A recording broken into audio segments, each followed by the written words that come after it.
A juíza Viviane e o menino João Hélio. Texto de Marcelo Rocha Monteiro. Na véspera do Natal deste já tão difícil ano de 2020, um crime hediondo chocou o Brasil. No Rio de Janeiro, a juíza Viviane Vieira do Amaral Arronense foi brutalmente assassinada a facadas pelo ex-marido, diante das 3 filhas do casal, gêmeas de 7 anos de idade e a mais velha com 9 anos. O crime bárbaro, como não poderia deixar de ser, gerou justa indignação.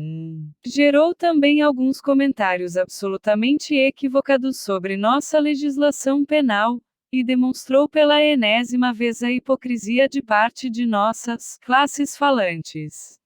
Uma profissional da justiça criminal de outro estado disse que a legislação brasileira é muito branda com os crimes praticados contra as mulheres. Contra as mulheres. Vejamos.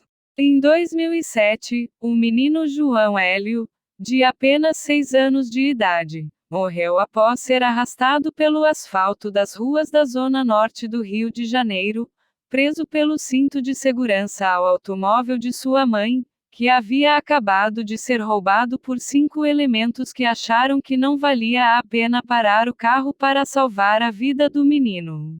Os assaltantes arrastaram João Hélio por 7 quilômetros pelas ruas de Oswaldo Cruz, Madureira, Campinho e Cascadura, em alta velocidade.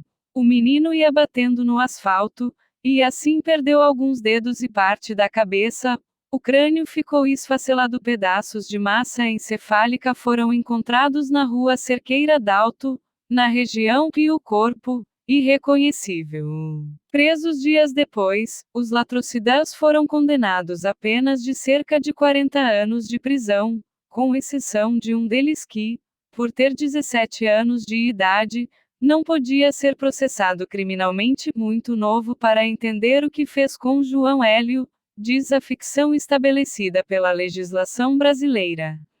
Mas as penas de 40 anos também não passavam de ficção. Em agosto de 2019, um dos homens condenados pela morte de João Hélio, Carlos Roberto da Silva, conhecido como Carlinhos Sem Pescoço, deixou o Instituto Penal Plácido de Sá Carvalho, na zona oeste do Rio, pois ganhou o direito de cumprir a pena em casa.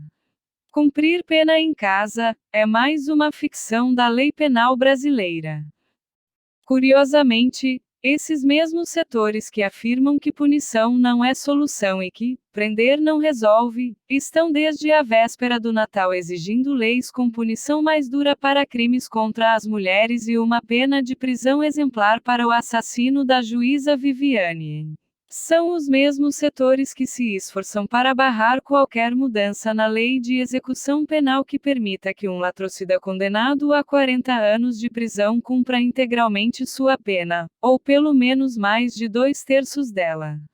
Eles fingem não entender que criminosos não têm medo de notas de repúdio, como bem lembrou meu amigo Roberto Mota. O que os criminosos temem é ter que passar o resto da vida na cadeia.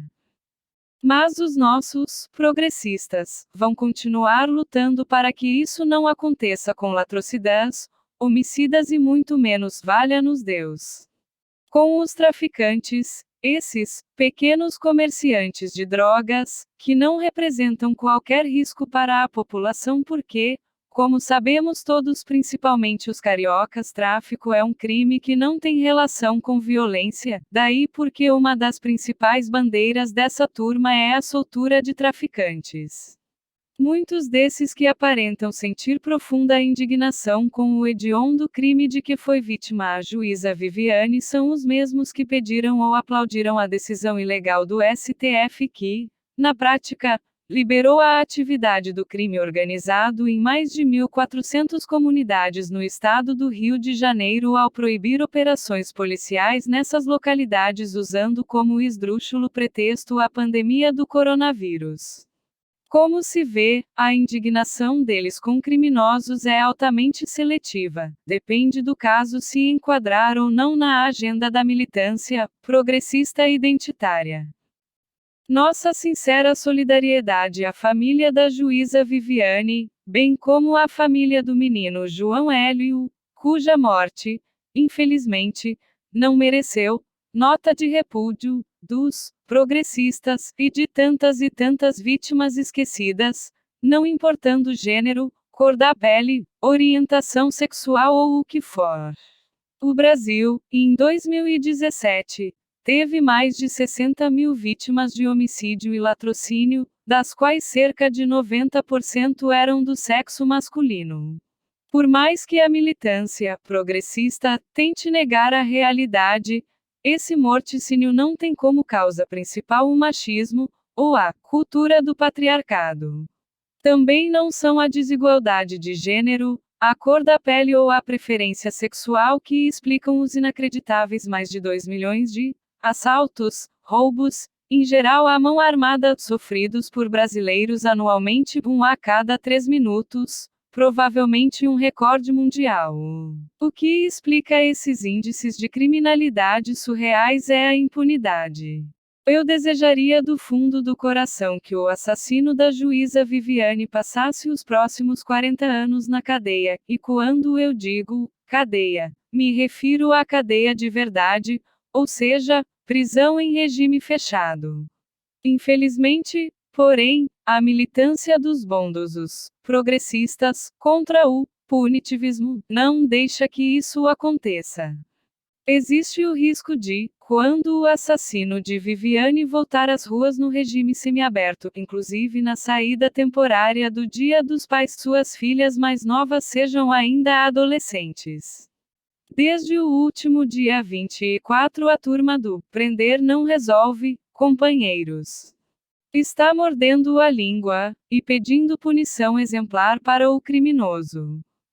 Mas será por pouco tempo. No próximo confronto entre policiais e traficantes, eles voltam a torcer pelo lado que habitualmente apoiam. Não se deixem enganar por essa hipocrisia.